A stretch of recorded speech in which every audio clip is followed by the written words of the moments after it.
Morning students. अपना topic चल रहा है तत्वों के गुणधर्मों में आवर्तिता। आवर्त सारणी के संदर्भ में अपन उनके गुणों की आवर्तिता पढ़ रहे हैं। पिछले पार्ट में अपन ने बात की थी परमाणु त्रिज्या की। इस पार्ट में हम बात करने वाले हैं आयनिक त्रिज्या, आयनिक त्रिज्या की। देखिए, आयन जो है दो प्रकार के होते हैं। एक उदासीन परमाणु जब इलेक्ट्रॉन का त्याग करता है तो धनायन का निर्माण होता है, और जब इलेक्ट्रॉन ग्रहण करता है तो ऋणायन का निर्माण होता है। जनरली ये जो गुण है धातुओं के अंदर इलेक्ट्रॉन त्यागने का होता है और अधातुओं के अंदर इलेक्ट्रॉन ग्रहण करने का होता है। तो देखिए, धनायन कब बनेगा? धनायन बनेगा फॉर एग्जांपल, जैसे ये उदासीन परमाणु है, सोडियम धातु एक इलेक्ट्रॉन का त्याग करेगा तो इस पे पॉजिटिव चार्ज आएगा, और एक इलेक्ट्रॉन त्याग दिया तो ये बन गया धनायन। इस प्रकार से ऋणायन कब बनेगा? ऋणायन जैसे मैं एग्जांपल ले लेता हूं क्लोरीन का Cl, ये अधातु है। यहां पे ये एक इलेक्ट्रॉन जब ग्रहण करेगी तो इस पे नेगेटिव चार्ज आएगा, Cl नेगेटिव, तो ये बन गया ऋणायन। तो अभी आपको ये समझ में आ गया कि धनायन और ऋणायन कब बनते हैं। जब इलेक्ट्रॉन त्यागा जाता है तो धनायन का निर्माण होता है, इलेक्ट्रॉन ग्रहण किया जाता है तो ऋणायन का निर्माण होता है। अब अपन इस त्रिज्या को बात करते हैं कि आयनिक त्रिज्या क्या होती है। तो वैसे तो सिंपल रूप से अपन कह सकते हैं कि आयन की जो त्रिज्या होती है उसे आयनिक त्रिज्या कहते हैं, या इस प्रकार से परिभाषित कर सकते हैं कि किसी भी आयन में नाभिक से लेकर बाह्यतम कोश की दूरी को आयनिक त्रिज्या कहा जाता है। देखिए, ये उदासीन परमाणु सोडियम है, इसमें इसका परमाणु क्रमांक 11 है, अर्थात इसके अंदर 11 इलेक्ट्रॉन है। तो इसका नाभिक ये अपन बनाते हैं, पॉजिटिव चार्ज प्रोटॉन उपस्थित है। पहले कक्षक में 2 इलेक्ट्रॉन, दूसरे में 8 इलेक्ट्रॉन, और तीसरे कक्षक में 1 इलेक्ट्रॉन। तो उदासीन परमाणु की परमाणु त्रिज्या तो इसकी ये हो गई, यहां नाभिक से बाह्यतम कोश की दूरी है तो इसकी परमाणु त्रिज्या हो गई। ठीक है। अब इसने 1 इलेक्ट्रॉन त्याग दिया और धनायन बना लिया। जब इसने ये वाला इलेक्ट्रॉन, जनरल बाह्यतम कोश का इलेक्ट्रॉन त्यागा जाता है, तो जब ये इलेक्ट्रॉन त्याग दिया तो ये वाली कोश तो इसका खत्म हो जाएगा और केवल 2 ही कोश बचेंगे, 2 और 8 वाला।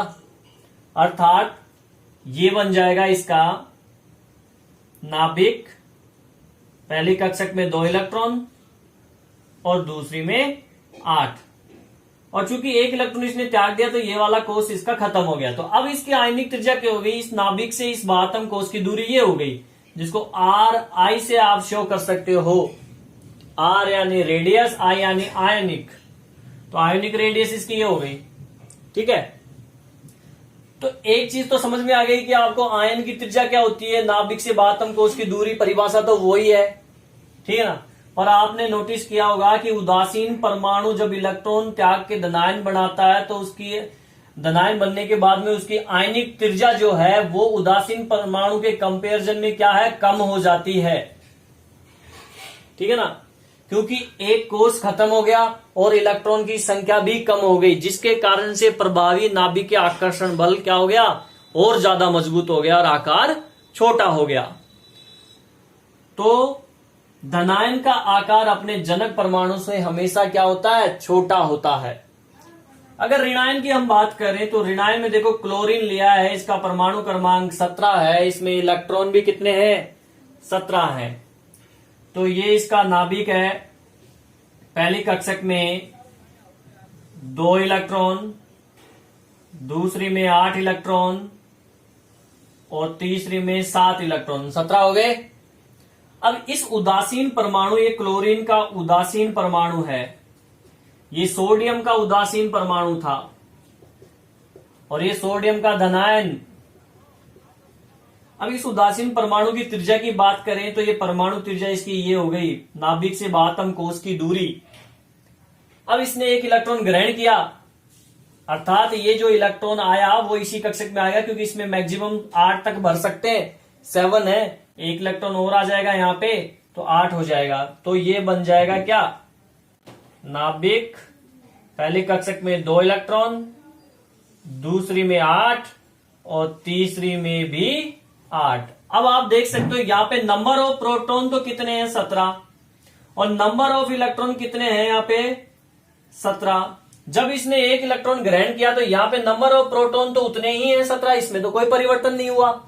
लेकिन नंबर ऑफ इलेक्ट्रॉन कितने हो गए 18, ठीक है ना। सेम यहाँ पे भी ऐसा ही हुआ कि यहाँ पे नंबर ऑफ इलेक्ट्रॉन कितने हैं 11, नंबर ऑफ प्रोटॉन कितने हैं 11। जब इसने एक इलेक्ट्रॉन त्याग दिया तो नंबर ऑफ प्रोटॉन तो उतने ही हैं 11, लेकिन नंबर ऑफ इलेक्ट्रॉन कितने हो गए 10। तो इलेक्ट्रॉन की संख्या कम हो रही है, कोष खत्म हो गया, जिसके कारण से धनायन का आकार छोटा हो जाता है जनक परमाणु से। और यहाँ पे क्या हो रहा है, उदासीन परमाणु में एक इलेक्ट्रॉन आता है तो ऋणायन बनता है, और ऋणायन बनने के कारण देखो एक तो क्या हुआ, इलेक्ट्रॉनों की संख्या बढ़ गई, जबकि प्रोटॉन तो उतने ही है, इसमें तो कोई परिवर्तन नहीं हुआ। प्रभावी नाभिकीय आकर्षण बल तो उतना ही है, उसमें कोई परिवर्तन नहीं हुआ। लेकिन इलेक्ट्रॉन की संख्या बढ़ने के कारण जो है परिरक्षण प्रभाव बढ़ गया, ठीक है ना, जिसके कारण से इसका आकार अपने जनक परमाणु से क्या हो गया, बड़ा हो गया। ठीक है, चलो ये चीज समझ में आ गई। अब इसको आवर्त सारणी के संदर्भ में अगर बात करें कि आवर्त सारणी के अंदर बाएं और आवर्त के अंदर बाएं से दाएं और वर्ग में ऊपर से नीचे जाने पर क्या होता है, तो जैसा कि परमाणु त्रिज्या होती है सेम वैसा ही कॉन्सेप्ट यहां लागू होता है, क्योंकि ये भी त्रिज्या ही है, बस ये आयनिक त्रिज्या है। तो चीज वही है कि बाएं से दाएं जाने पर आयनिक त्रिज्या में कमी होती है, क्योंकि ऑलरेडी हम जान चुके हैं परमाणु त्रिज्या में भी क्या होती है, कमी होती है। रीजन क्या है, तो रीजन वही है कि प्रभावी नाभिक के आकर्षण बल बढ़ जाता है बाएं से दाएं जाने पर, क्योंकि नाभिक में प्रोटॉन की संख्या बढ़ती है। ठीक है, और वर्ग में अगर बात करें, वर्ग में ऊपर से नीचे जाने पर आयनिक त्रिज्या में क्या होती है, वृद्धि होती है। वृद्धि रीजन वही है कि ऊपर से नीचे जाने पर एक तो नया कोष जुड़ जाता है, ठीक है, और इलेक्ट्रॉनों की संख्या बहुत ज्यादा बढ़ने के कारण परिरक्षण प्रभाव भी बढ़ जाता है। किसके कंपैरिजन में, नाभिक के आकर्षण बल के कंपैरिजन में, जिसके कारण से आयनिक आकार और परमाणु का आकार बड़ा हो जाता है, अर्थात आयनिक त्रिज्या ऊपर से नीचे जाने पर बढ़ती है। ठीक है, तो यही चीज है सेम जो मैंने आपको परमाणु त्रिज्या के अंदर बता दिया था, एग्जाम्पल लेके वहां पे सोडियम इनका। आई बात समझ में। चलो नेक्स्ट टॉपिक में अपन किसी दूसरे गुणधर्म की बात करेंगे। आयनिक त्रिज्या बाएं से दाएं जाने पर कम होती है, इसको एक एग्जाम्पल से और समझ लेते हैं।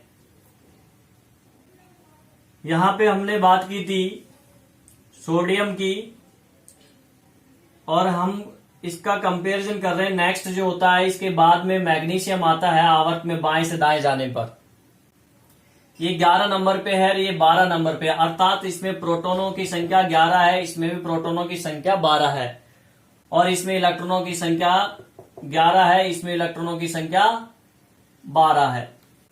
जब ये धनायन बनाते हैं तो धनायन बनने के बाद में इसमें संख्या हो जाती है इलेक्ट्रॉनों की कितनी, 10। ये 2 इलेक्ट्रॉन का त्याग करता है, इसलिए इसमें इलेक्ट्रॉनों की संख्या हो जाती है 10। ठीक है, अब देखिए पहले तो क्या था, इसमें इसकी अगर बात करें कि नंबर ऑफ प्रोटॉन तो 11 है, इसमें नंबर ऑफ प्रोटॉन 12 है, यहाँ पे इलेक्ट्रॉन 10 हो गए, यहाँ पे इलेक्ट्रॉन 10 हो गए। तो आपको सीधा सीधा ये पता चल रहा है कि यहाँ पे 10 इलेक्ट्रॉनों पे 11 प्रोटॉन का प्रभावी आकर्षण बल लग रहा है, और यहाँ पे 10 इलेक्ट्रॉनों पे 12 का लग रहा है, और आगे जाएंगे तो 13 का लगेगा, और आगे जाएंगे तो 14 इलेक्ट्रॉनों का लगे, 14 प्रोटॉनों का आकर्षण बल लगेगा, जिसके कारण से लगातार आकार क्या होता जाता है, छोटा हो जाता है, अर्थात बाएं से दाएं जाने पर कम हो जाता है आयनिक त्रिज्या। यही एग्जाम्पल अगर ऊपर से नीचे जाए तो इसके बाद में सोडियम के बाद में पोटेशियम आता है, पोटेशियम का परमाणु क्रमांक कितना है, 19, तो प्रोटॉन की संख्या भी 19 हो गई, इलेक्ट्रॉन की संख्या भी 19 हो गई। जब इलेक्ट्रॉन का त्याग करेगा तो इलेक्ट्रॉन की संख्या क्या हो जाएगी, K प्लस में इलेक्ट्रॉन की संख्या हो जाएगी 18।